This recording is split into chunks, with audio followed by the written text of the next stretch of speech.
চালু হয়নি বরফ কল, প্রতিবাদে আমরণ অনশনে 24টি মৎস্যজীবী পরিবার। মৎস্য বন্দর অচল করার হুমকিও আন্দোলনকারীদের।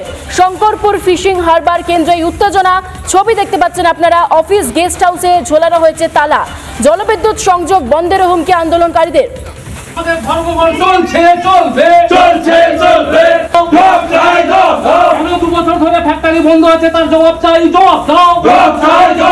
এরা অ্যাকচুয়ালি যত বরফ লিফটিং করতো তার উপর একটা কমিশন রেট পেত।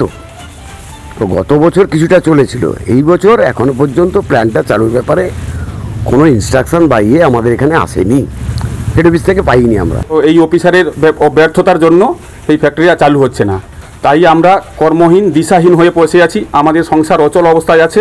এই অবস্থায় আমাদের ধর্মঘট এখানে চলবে। প্রয়োজনে যদি প্রজেক্ট না খুলে আমরা প্রয়োজনে অনশনে বসতে বাধ্য হব।